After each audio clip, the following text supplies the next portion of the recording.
The old axiom that neatness counts really became a mandate in this installation of equipment and wiring in the IT closets of the Johns Hopkins University Applied Physics Laboratory. Chuck Warfield of Enterprise Electric was chosen to fit cable trays, data racks, fiber trays, data cabling, OSB fiber, riser cabling, and just about everything else in this state-of-the-art complex telecommunication center. What we see is an interesting assortment of colored wires, thousands of feet of colored wires, wending their way from one opening only to disappear into another, but neatly. What we don't see is the meticulous polishing of the fiber optic business ends of many of those cables prior to hookup. Interestingly, what goes on in this room flows up through yet another opening, into yet another room, again and again. Imagine 5 floors of this stuff. These rooms are critical to the APL infrastructure, and neatness did indeed count, as well as functionality. Chuck may be a neat freak, but we recognize him for the craftsman that he is, and are proud to welcome Chuck Warfield as a Building Congress and Exchange 2011 Craftsman of the Year.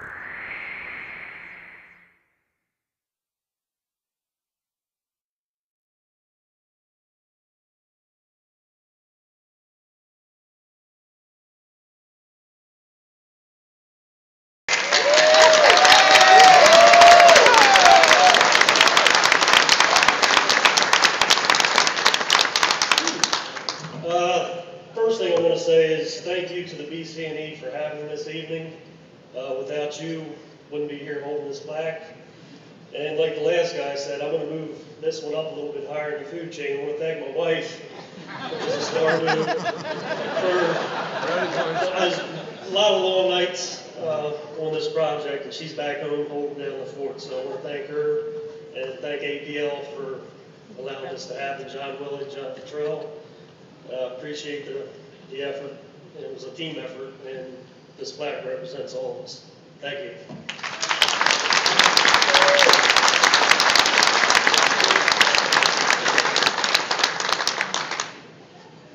I'm very pleased to welcome Charles Warfield.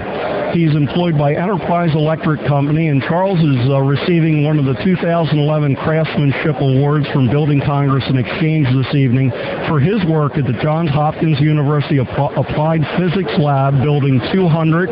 Charles, how did you choose the electrical industry as your career? Well, actually, I did a career change about 13 years ago. I was into a logistics shipping company, and it was a salary position, and the hours were getting longer, and it was more time away from the family. So I decided to make it was a pretty drastic move at that point to join the union through a friend that recommended it to me. But did you have an electrical background in the electrical industry before that, or did you join the union and learn the trade through the union? No experience at all. I actually came back when I joined the union or whatever. It was all new to me. I had to go through a 3-year apprenticeship, and it kind of shows that, even being green to the construction trade, that with the proper training, it leads to evenings like tonight. I think that is a great testament to the training that you received. Charles, if you were talking to a young person interested in the electrical industry as their career, what advice would you have for them? I would say pursue it early as high school, maybe through the VOTEC programs, and sign up as soon as you can after high school.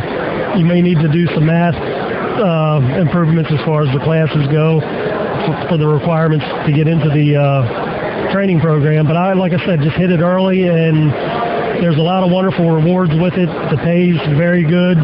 The hours, normally you start before the traffic gets bad and you're home before the traffic gets bad. And it's an hourly position, so it's overtime opportunities, and it's a stable workforce too. Is there anybody in particular you'd like to recognize for helping you make such an impact in the industry? Yeah, well, John Willig, the customer at APL, I'd like to thank him.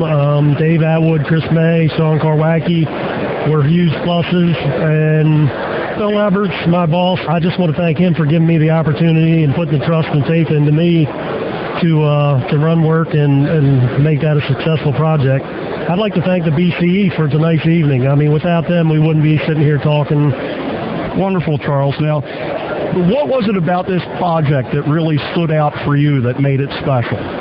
The time frame, it really sticks out. Actually, my eyes starting to twitch now talking about it. It was a very aggressive time frame. It was a 6-month job that we said we needed 1 year to get completed. At one point, we had 37 people for the IT installation, including 2 shifts.